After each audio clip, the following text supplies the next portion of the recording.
क्योंकि बहुत लोग डरते हैं कि ऑपरेशन करा देंगे तो पेट निकल जाता है, मेरी डाइटिंग ख़राब हो जाएगी, मेरी फिटनेस ख़राब हो जाएंगी। इन चीज़ को लेकर वो बहुत बचना चाहती हैं। तो इस चीज़ से वो उनको किस किस चीज़ों को आप क्या बताना चाहेंगे? देखिए, ऑपरेशन पर से की वजह से ये सब कुछ नहीं होता है। ये एक मिथ है कि हाँ, ऑपरेशन के बाद मेरा पेट निकल जाता है। पहले एकदम नॉर्मल था कि मुझे 30 दिन में एकदम महीना आ जाता है, इस महीने मुझे 5 दिन ऊपर हो गया, अभी तक नहीं आया।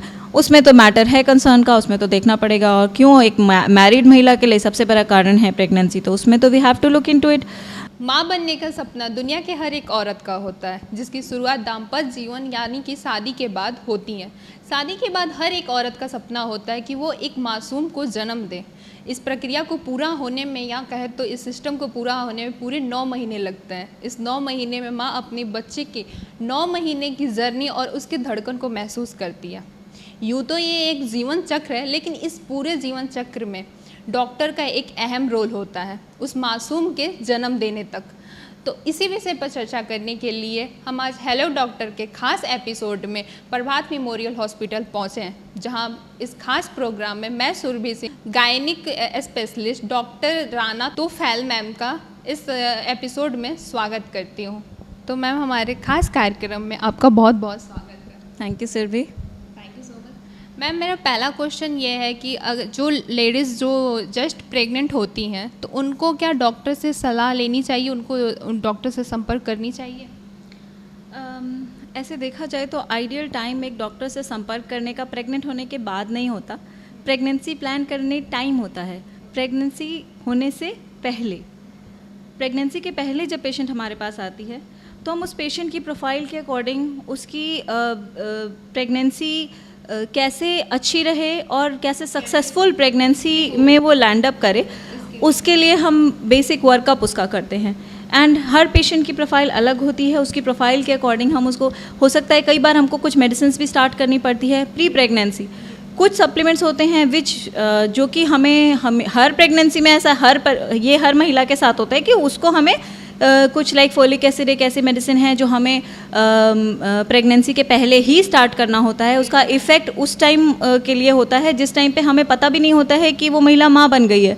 वो इफ़ेक्ट उसका उसी वक्त से स्टार्ट होता है। तो जनरली हमारे पास मरीज़ तब आती है जब वो प्रेग्नेंट हो चुकी होती है। 98-99% तक महिलाएं ऐसी ही होती हैं जो प्रेगनेंसी के बाद आती हैं, लेकिन फिर भी वो भी बेहतर है, कम से कम ना आने से बेहतर है कि आओ, सो दैट आपकी प्रेगनेंसी एक सक्सेसफुल आउटकम निकले। उसके लिए हम आगे आपको वो कर सकते हैं। बहुत सारी बीमारियां होती हैं जो कि अर्ली प्रेगनेंसी में डायग्नोज होकर के हम अबॉर्शन में ना लीड करें, उसके लिए हम टेस्ट कराते हैं। ये जो मेडिसिन हम बता रहे हैं, कुछ सारी मेडिसिन हम उसी टाइम पे जितना जल्दी स्टार्ट करें प्रेगनेंसी के उतना अच्छा होता है, वो स्टार्ट करते हैं, ठीक है, सो दैट हमारे आउटकम अच्छा हो। तो it's better to come, better late than never. जितना जल्दी आएँ उतना अच्छा है। मैम, आजकल लोग ज़्यादा नॉर्मल डिलीवरी से ज़्यादा ऑपरेशन हो रहा है, तो इसके क्या कारण है? पेशेंट की देखिए, नॉर्मल डिलीवरी और सिजेरियन का जो डिबेट है वो तो नेवर एंडिंग डिबेट है, ठीक है। इट्स लाइक कि कई बार एक पेशेंट पार्ट पे भी हम, मतलब दो पार्ट्स हैं, एक पेशेंट का कॉम्प्लिकेशन पार्ट है, एक पेशेंट विल पार्ट होता है। आजकल कोई पेन के लिए बहुत ज़्यादा रेडी नहीं होता है, थोड़ा पेन के बाद में गिव अप कर जाती है महिला, ठीक है। उसके लिए मैं बोलूँगी कि हमारा ये जो सेंटर है, इसमें इस पॉइंट को बैकअप के लिए, इसके लिए हमारे पास एक बहुत अच्छी सुविधा है पेनलेस लेबर की। वो क्या है? उसमें ये होता है कि जब आपका एक स्पेसिफिक हमारा एक जो डिलीवरी प्रोसेस होता है, ये हम लोग एक बोलते हैं कि धीरे धीरे डायलेट होता है नीचे का रास्ता, and then the baby delivers. तो एक स्पेसिफिक डायलेशन के बाद में हम लोग पेशेंट को कुछ एनेस्थीसिया और ड्रग्स देते हैं, जिसकी वजह से इनका जो प्रोसेस होता है वो प्रोग्रेस तो करता है नॉर्मल डिलीवरी की तरह ही, जैसे नॉर्मल होता है, बट मरीज़ को दर्द नहीं महसूस होता है। तो उसकी जो एक होता है ना कि स्ट्रेंथ, कि नहीं अब हमसे नहीं होगा, वो वाला पार्ट हम निगेट कर देते हैं कि नहीं, अब तुम्हारे लेवल पे ये वाला पार्ट तो गया, अब जो भी होगा वो, या तो अगर कोई कॉम्प्लिकेशन होती है, भगवान ना करे कोई कॉम्प्लिकेशन आ जाती है, बच्चे में धड़कन कम हो गई या कोई हो गई, उन सिचुएशन में अगर ज़रूरत पड़ी सिजेरियन की तो पड़ी। औरतों को ऑपरेशन के बाद किन किन चीज़ों को झेलना पड़ता है? क्योंकि बहुत लोग डरते हैं कि ऑपरेशन करा देंगे तो पेट निकल जाता है, मेरी डाइटिंग ख़राब हो जाएगी, मेरी फिटनेस ख़राब हो जाएंगी। इन चीज़ को लेकर वो बहुत बचना चाहती हैं। तो इस चीज़ से वो उनको किस किस चीज़ों को आप क्या बताना चाहेंगे?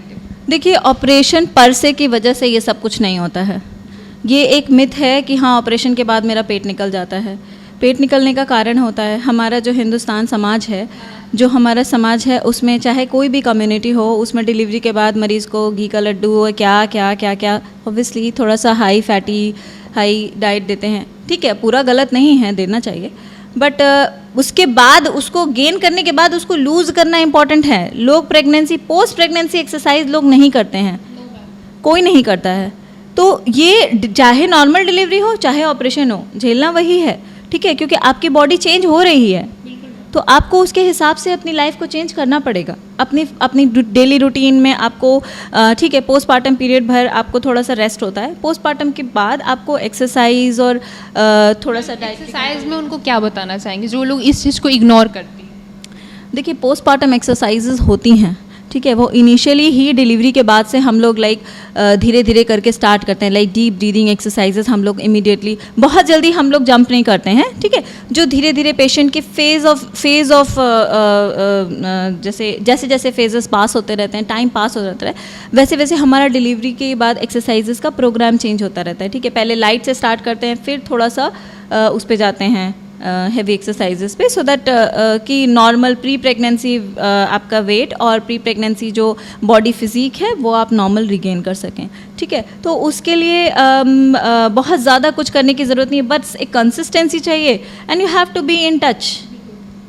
मैम, बहुत लोगों को एमसी आने में बहुत लेट हो जाता है, तो लोग बहुत घबरा जाते हैं कि उनको कहीं डर होता है हम प्रेग्नेंट हो गए ये सब, तो एमसी लेट आने का क्या कारण है? देखिए, 5 to 7 डेज़ अगर डिले होता है, ठीक है, कई लोगों, देखिए कुछ नॉर्मल रेगुलर साइकिल का एक कह सकते हैं कि अगर किसी को नॉर्मली हर महीने 5 to 7 डेज़ डिले होता है, इट्स नॉट एन इशू, कोई प्रॉब्लम नहीं है, वो नॉर्मल होता है। हाँ, लेकिन अगर ये है कि अचानक कभी 5 to 7 डेज़ ऊपर हो गया, पहले एकदम नॉर्मल था कि मुझे 30 दिन में एकदम महीना आ जाता है, इस महीने मुझे 5 दिन ऊपर हो गया अभी तक नहीं आया, उसमें तो मैटर है कंसर्न का, उसमें तो देखना पड़ेगा। और क्यों, एक मैरिड महिला के लिए सबसे बड़ा कारण है प्रेगनेंसी, तो उसमें तो we have to look into it. आपको गायनी के पास जाना पड़ेगा, गायनेकोलॉजिस्ट के पास में। ठीक है, और बाकी बहुत सारी बीमारियां हैं, थायराइड जिसमें से सबसे कॉमन है, और बाकी कई बार हाइपरप्रोलैक्टिनीमिया होता है, और कई सारी परेशानियां हैं जिसकी वजह से महिलाओं को लेट महीना आता है। तो वो आपको आपकी गायनी से संपर्क में आना पड़ेगा, अगर रेगुलर ये प्रॉब्लम नहीं है तो। हमारे हिंदुस्तान में बहुत सी लेडीज़ हैं जो इस चीज़ को छुपाती है। अगर उनको कोई अंदरूनी लेडीज़ प्रॉब्लम है तो वो बताने से बहुत डरती हैं, वो बताना नहीं चाहती हैं जल्दी खुल के अपने फैमिली को। तो आप उनको क्या टिप बताना चाहेंगे कि ये चीज़ खुल के बताना चाहिए, आगे चल के ये चीज़ उनके लिए बहुत बड़ी हानि पहुँचाने वाली है? जी बिल्कुल, हमारा जो समाज है उसमें जो महिलाओं की सिचुएशन है, to be very honest, I am also a female. ठीक है, तो मेरा महिलाओं के लिए एक्चुअली ये एक मैसेज है जो मैं आपके थ्रू कन्वे करना चाहूँगी। अपनी हेल्थ अपने हाथ में है, आपके लिए कोई मेहनत नहीं करेगा, आपको कोई नहीं कहेगा कि जाके अपना हेल्थ चेकअप करा लो, कोई नहीं कहेगा ये। ठीक है, तो आपको खुद बढ़ के आना पड़ेगा। ठीक है, कुछ चीज़ें हैं जो हम लोग स्क्रीनिंग करते हैं, जो बीमारियां स्क्रीनिंग, कई चीज़ें हैं जैसे बच्चेदानी के मुंह का cancer, it is a preventable disease, उसके लिए हमारे पास वैक्सीन है, उसके लिए हमारे पास अर्ली डिटेक्शन के लिए टेस्ट हैं, उसके लिए हमारे पास स्क्रीनिंग है, स्क्रीनिंग मेथड होता है, liquid base cytology, HPV DNA वगैरह होता है, वो सारा सुविधा आपको आपकी गायनी के पास में आप जाएंगे तो बेहतर आपको बता पाएंगी। तो मुझे लगता है आज की डेट में हर महिला को एटलीस्ट, अगर वैक्सीनेशन मिस हो गया है, वैक्सीनेशन करवाएं अपनी सर्वाइकल कैंसर के लिए, और अगर वैक्सीनेशन का एज निकल चुका है तो एटलीस्ट ये बेसिक टेस्ट तो एटलीस्ट करा लें। और इसके अलावा अगर कोई दिक्कत आ रही है उसको नज़रअंदाज और इग्नोर करके बड़ी बीमारी बनाने की ज़रूरत नहीं है। आपको अपनी, मुझे पता है आज की डेट में, ठीक है, पुरुष बाहर जाते हैं काम करने, महिलाएं ठीक है घर में अपना देखती है, इसका मतलब ये नहीं कि वो घर में कोई काम ही नहीं है, बहुत ज़्यादा बिजी होते हैं, लेकिन उस बिजी शेड्यूल से you have to take out your time. ठीक है, क्योंकि अगर आप स्वस्थ नहीं रहोगे तो परिवार स्वस्थ नहीं रहेगा बिल्कुल भी, उसके लिए आपको मेहनत करनी पड़ेगी खुद। मैम, प्रेगनेंसी के टाइम लेडीज़ को क्या क्या चीज़ अपने रूटीन में चेंजिंग करनी चाहिए, क्या चीज़ खानी चाहिए जो उनके लिए बहुत अच्छा हो? देखिए, प्रेगनेंसी के टाइम पे ये मिथ गलत है कि आपको 2 लोगों का खाना खाना है। ठीक है, तो सबसे पहले तो ये बात हटा दीजिए कि हमको 2 जने का खाना खाना है। क्योंकि बहुत लोग उनका तो नहीं मानना होता, पर उनकी फैमिली का मानना होता है कि अगर आप ज़्यादा हेल्दी चीज़ खाएंगे तो बच्चा हेल्दी होगा, तो इस चीज़ को हम बताएं। नहीं, आप जो आपका नॉर्मल रूटीन है, अब कोई इंसान नॉर्मल सब्जी रोटी खाता है, अब उसको हम बोलेंगे कि सुबह दूध कॉर्नफ्लेक्स खाओगे तो तुम्हारा बच्चा हेल्दी होगा, नहीं। जो आप नॉर्मल खाना खाते हैं, जो आपके सोसाइटी में जो भी आपके कल्चर के हिसाब से आप जो कल्चर फेवरेबल जो भी आप नॉर्मल खाते हो वही खाना है, ठीक है। उससे अलग कोई हट के बहुत अलग चीज़ नहीं खाना है। बस ये है कि हाँ, वो आपको जाना चाहिए, ठीक है। ये चीज़ अब नॉर्मली आप अगर इंसान जो भी अब ये है कि हेल्दी डाइट जाए, बाहर का जंक फूड नहीं खाना है, ठीक है। बहुत ज़्यादा समझ लें कि ये बेसिकली बाहर का खाना नहीं खाना है, लिक्विड इंटेक रखना है, बॉडी को हाइड्रेट रखना है, ठीक है। बीपी क्योंकि प्रेगनेंसी में लो होता है तो चक्कर वगैरह महिला को आएंगे, तो उस टाइम के लिए आपको, अगर आपकी बॉडी अच्छे से वेल हाइड्रेटेड रहेगी, अच्छे से आप चीज़ें इंटेक ले रहे हैं लिक्विड्स का, तो आपको ये सब प्रॉब्लम्स नहीं आएंगी, ठीक है। रही बात एडिशनल डाइटरी इंटेक की, कुछ अलग से नया कोई बहुत वैसे चीज़ नहीं है, जो नॉर्मल घर का खाना है उसी को खाएं, ठीक है, लेकिन नियमित रूप से खाएं, वो ज़रूरी है जी। तो जैसा कि आपने देखा, मैम ने बताया कि आप अपना ख्याल खुद रखें, क्योंकि कोई और आपका ख्याल नहीं रखेगा। अगर आप अब स्वस्थ रहेंगी तो आपकी फैमिली भी स्वस्थ रहेगी।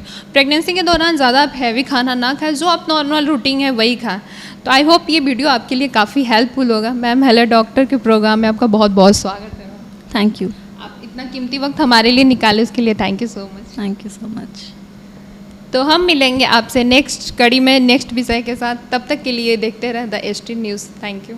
हेलो हेलो हेलो, जी हाँ, हेलो के साथ ही दिन की हो जाती है शुरुआत। हेलो, दिन की शुरुआत के साथ ही मोबाइल फोन की घंटी बजनी शुरू हो जाती है और शुरू हो जाता है हेलो का सिलसिला। इसी कड़ी में हम आपके लिए लेकर आ रहे हैं हेलो डॉक्टर, एक ऐसा प्रोग्राम जिसमें आपकी समस्या का हम करेंगे समाधान। बात चाहे एलोपैथिक की हो या होम्योपैथिक की, बात चाहे आयुर्वेदिक की हो या फिर यूनानी पद्धति की। हेलो डॉक्टर से हम करेंगे आपके स्वास्थ्य की समस्या का समाधान, जिसमें शामिल होंगे बिहार झारखंड के प्रसिद्ध डॉक्टर जो देंगे स्पेशल टिप्स। तो हो जाएंगे तैयार। सोमवार से शुक्रवार देखिए शाम 5 बजे द एसटी न्यूज़ पर। तो देखिए हमारा खास कार्यक्रम हेलो डॉक्टर।